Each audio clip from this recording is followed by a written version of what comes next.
تو وہاں پر جو ہے کافی دیر 2-3 گھنٹے کے بعد جو ہے وہ جو ہے انہوں نے پھر ایک جو ہے تفتیشی آفیسر کو ایک واٹس اپ کیا، ایک لیٹر تھا کوئی، کہ پھر بولا کہ بھائی وہ لوگ ہائی کورٹ میں کیس داخل کر رہے ہیں آپ کے خلاف، یہ کہہ کر ہمیں تفتیشی آفیسر واپسی لے کر آ گیا۔ پھر اس کے بعد ہم تفتیشی آفیسر کے پاس روزانہ جاتے رہے تو انہوں نے کہا 21 تاریخ آپ کی کورٹ کی ہے۔ پھر جب ہم 21 تاریخ کا جب قریب آئی تو وہ کہنے لگے 21 نہیں ہے 27 ہے۔ ہمیں مسئلے کے بریک لگایا گیا اور ہمیں روکا گیا اس معاملے سے، اور وہ اس طرح ہوا کہ پھر انہوں نے ہمارے ہی خلاف کیس کیا اور ہماری بچی سے ہماری غیر موجودگی میں ہی بیان کرا کر اور وہ لوگ جو ہے لے گئے۔ پھر ہم لوگ 27 تاریخ کو وہاں پر کورٹ میں پہنچے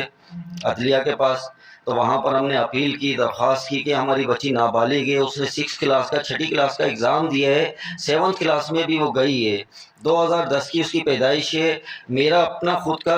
نکاح نامہ ہے میرے پاس موجود جو گورنمنٹ سے تصدیق شدہ ہے، جس کے اندر ابھی میری شادی کو 18 سال ہوئے ہیں۔ اس کے بعد میرا ایک بیٹا ہے حیدر علی جو ایک آپریشن سے ہوا تھا، اس کی ٹائمنگ کے اندر پھر جا کر یہ میری بچی ہوئی ہے۔ تو میری خود کی شادی کو بھی 18 سال نہیں ہوئے، انہوں نے عدلیہ کو اور حکمرانوں کو گمراہ کیا اور ایک غلط جو ہے بچی کی عمر لکھوا کر اور جو ہے نا اس بچی کے سے نکاح کا جو ہے نا وہ نکاح فراہم کیا، اور وہ جو ہے اور عدلیہ کو گمراہ کر کر اور وہ لوگ میری بچی کو لے کر چلے گئے۔ جو کہ میں وہاں عدلیہ میں پہنچا، میں نے درخواست کی جج صاحب سے کہ میری بچی نابالغ ہے، میری بات سنیں، میں فریاد کرتا رہ گیا، لیکن انہوں نے کوئی کچھ بھی نہیں کہا کہ تمہاری بچی اغوا نہیں ہوئی ہے، جاؤ تمہاری بچی کا بیان ایڈمور کرے گا، اور جاؤ بیان ہو گیا، اور جب ہم نے دعا زہرا کے کیس کے اندر ہی کوئی میٹر نہیں کیا، کوئی آرڈر نہیں کیا، تو ہم آپ کے بچی کے بارے میں کیوں کریں گے؟ تو میں نے کہا سر دعا زہرا بھی ایک بچی ہے، اس کا بھی اور میری بچی کا عمر تو دیکھیں سر، لیکن انہوں نے کوئی ہماری سنائی نہیں کی اور ہمیں وہاں سے عدلیہ نکال دیا گیا، اور پھر جو ہے ہم لوگ جو ہے وہ عدلیہ سے باہر آ گئے۔ اور اب پھر اس کے بعد جو ہے ہم لوگ، ایک شاہد بھائی تھے وہ میڈیا کے تھے، وہ مجھے روتا ہوا دیکھ کر میرے قریب آئے اور کہنے لگے چاچا کیا مسئلہ ہے آپ کا؟ تو انہوں نے جو ہے میں نے ان کو ساری باتیں بتائی، میں نے اپنے ڈاکومنٹس دکھائے، میں نے اپنے UC کا سرٹیفکیٹ دکھایا، میں نے بچی کا مارک شیٹ ہے وہ دکھائی ان کو، تو انہوں نے پھر میری آواز جو ہے وہ شیلا رضا باجی تک پہنچائی۔ تو پھر شیلا رضا باجی تک بات پہنچنے کے بعد ہم لوگ عدلیہ سے آنے کے بعد بالکل تھک گئے تھے، میں ایک بوڑھا آدمی ہوں تو میں بالکل ہمت ہار چکا تھا کہ اب تو اللہ کے سوا میرا کوئی نہیں ہے۔ ایک عدالت تھی جس سے مجھے انصاف کی امید تھی، وہاں سے بھی مجھے انصاف نہیں ملا۔ پھر جب دو دن بعد جو ہے شیلا رضا باجی کے جو ہے آفیسر جو ہے وہ یہاں پر ہمارے وومن ڈپارٹمنٹ حکومت سندھ کا ایک ادارہ ہے، ریشما باجی ہے، اور کچھ آفیسر جو ہے ہمارے گھر آئے ہماری لوکیشن وغیرہ لے کر۔ پھر ان لوگوں نے کہا کہ آپ ہمت نہیں آ رہے ہیں، ہم غریبوں کے لیے ہی آواز اٹھاتے ہیں، تو ان لوگوں نے میری آواز اٹھائی ہے، اور ابھی میرے کیس کو جو ہے حیدرآباد میں جو ہے آفتاب کھوسرو صاحب کے لوئر جو ہے سائیکہ باجی جو ہے وہ چلا رہی ہیں، الطاف کھوسرو صاحب جو ہیں وہ ان کی لوئر ہے، سائیکہ باجی وہ جو ہے وہ چلا رہی ہیں۔ تو میں تمام میڈیا کے ساتھیوں سے اور حکمرانوں سے اور عدلیہ سے اپنے لیے اور تمام مسلمانوں کی بچیوں کے لیے جو کہ لوگ دھوکہ دہی کر کے جو کاروبار کرتے ہیں اور غریب بچیوں کو اٹھا کر لے جاتے ہیں، اور پھر وہ ایسا پتہ نہیں سمجھ میں نہیں آتا ہے کہ بچیوں کو ایسا کیا کرتے ہیں کہ بچیاں جو ہے وہ بالکل منحرف ہو جاتی ہیں، کیونکہ وہ ان کے قبضے میں ہوتی ہیں، بچیوں کو بلیک میل کیا جاتا ہے، ان کی ویڈیوز بنائی جاتی ہیں، یا انہیں ان کے ماں باپ کو مارنے کی دھمکیاں دی جاتی ہیں کہ وہ بچی کہتی ہیں کہ اگر ماں باپ کے پاس بھی جائیں گے تو ایسا نہ ہو کہ ہمارے ماں باپ کو مار دیں۔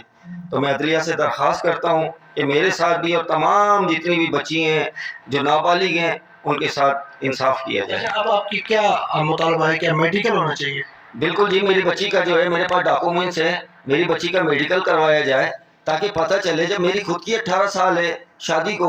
تو پھر میری بچی کیسے 18 سال کی ہو سکتی ہے؟ آپ میڈیکل کرائیں تاکہ پتہ ہے، صاف ظاہر ہو کہ ان لوگوں نے گمراہ کیا، جھوٹ بولا، اور یہ ایسا کرتے ہیں، یہ لوگ بہت بڑا گروپ ہے جو اس طریقے سے بچیوں کو اغوا کر کر اور ان کی عمریں لکھا کر پھر ان لوگوں کو بچیوں کو بلیک میل کرتے ہیں۔ آپ دیکھیں تو صحیح، ایک پکوڑے کا ٹھیلا لگانے والا اور ایک غریب آدمی کی بچی کو لے کر چلا گیا، وہ آپ خود معلومات تو کریں،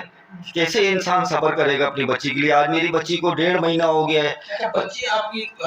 کیا گھر سے نکلی تھی، کیا تھا پہلے یہ بتائیں؟ بچی میری جو ہے وہ سلائی سینٹر کے لیے جاتی ہے، وہ ہمارے محلے میں 8-10 گھر چھوڑ کر جو ہے وہ ایک سلائی سینٹر ہے، وہ وہاں پر گئی تھی، اس کے بعد سے جو ہے اس کا لاپتہ ہو گئی، اس کے پاس پتہ نہیں چلا بچی کا۔ کون سا ایریا تھا؟ یہ ہمارے پریٹ آباد کا علاقہ ہے، زینت الاسلام اسکول ہے جس میں میری بچی پڑھتی ہے، اس کے برابر میں جچا خانہ ایک ہاسپٹل ہے، اسی کے قریب ہی ایک گھر ہے، تو وہاں پر جو ہے میری بچی جو ہے وہ پڑھنے کے لیے جاتی تھی، جو ہے نا وہ سلائی سینٹر میں کپڑے وغیرہ جو ہے سینے، جیسے کہ سلائی کرنے کے لیے کچھ دیر کے لیے آدھا ایک گھنٹے کے لیے وہاں جایا کرتی تھی۔ ٹھیک ہے۔ اچھا، اس میں آپ کے کچھ ڈاکیومنٹس ہیں جی ناظرین، اس وقت میں کچھ خود والد صاحب ڈاکیومنٹس بھی آپ دیکھ رہے ہیں کہ جو یونین کاؤنسل کے میں دیکھ بھی رہا ہوں یہاں پہ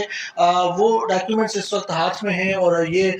جس طریقے سے دعا زرہ کا کیس تھا اسی طریقے سے والد اپنے یونین کاؤنسل کے ڈاکیومنٹس لے کے اپنے ہاتھ میں ہیں، لیکن کیا اب دعا زرہ کے کیس کی طرح مزید جتنے بھی کیس ہیں، میں پہلے بھی بات کر چکا ہوں کہ دعا زرہ کا کیس ایک ٹیسٹ کیس بن چکا ہے، کیونکہ آگے جو مزید ایسے کیسز نہ آئیں اس کے لیے جو ہے وہ دعا زرہ کے کیسز میں بھی جو ہے وہ ہم نے پہلے بھی بات کیا کہ دعا زرہ کے کیس کو ایک ٹیسٹ کیس سمجھا جائے کہ ایسے کیسز میں آئیں گے تو بچیوں کے والد صاحب جو ہے جہاں ہم نے بہت سارے کیسز ہم دیکھتے ہیں روزانہ کی بنیاد پہ، سٹی کورٹ کراچی ہو، سندھ ہائی کورٹ ہو، ہم روزانہ کی بنیاد پہ کئی والدین اپنی بچیوں کے جو ہے انصاف کے لیے منتظر ہوتے ہیں کہ ہماری بیٹیاں جو ہے واپس آ جائیں، کیونکہ پسند کی شادیاں تو کر لیتی ہیں لیکن ہو سکتا ہے ان کی عمر کے لیے آج یہ بھی والد اپنی بچی کی عمر کے لیے کہہ رہے ہیں کہ میری بچی ابھی چھوٹی ہے، لیکن اس کے لیے میڈیکل بورڈ بٹھایا جائے، پلس لیگل ایڈ آفس پورا اس کا کیس دیکھ بھی رہا ہے، لیکن اس وقت اگر میں بات کروں دعا زرہ کیس کی اور ہانی کی کیس کی تو اس میں کوئی فرق نہیں ہے، دونوں کیس ایک ہی طرح کے ہیں، ایک ہی طرح کے کیسز ہیں۔ یہ والد جو ہے وہ حیدرآباد کی رہائشی ہیں، آج میں حیدرآباد آیا ہوں ان سے خصوصی ملنے، کیونکہ پلس لیگل ایڈ آفس کی جانب سے یہ رابطہ کیا گیا تھا کہ آپ جائیں، یہ کیس بھی جو ہے وہ اسی طرح کا ہے جس طریقے سے دعا زرہ کا کیس تھا، دیکھا تھا پہلے شروع میں جس طریقے سے ہم نے دیکھا دعا زرہ کا کیس بھی پلس لیگل ایڈ آفس کے الطاف کوسو صاحب لے کے چل رہے تھے، اب دوبارہ جو ہے ہانی کا کیس ہے۔ شیلا رضا نے بھی بات کی کہ اس بچی کو بھی جو ہے وہ انصاف دلایا جائے، اپنے والد جو ہے وہ انصاف کے منتظر ہیں، انہیں بھی انصاف دلایا جائے۔ تو اس وقت ہم یہاں پہ حیدرآباد میں موجود ہیں، ہم دوسری ویڈیو میں آپ کو جو حیدرآباد میں ان کی کیس وکیل جو لڑ رہی ہیں ان سے بھی ہم بات کریں گے۔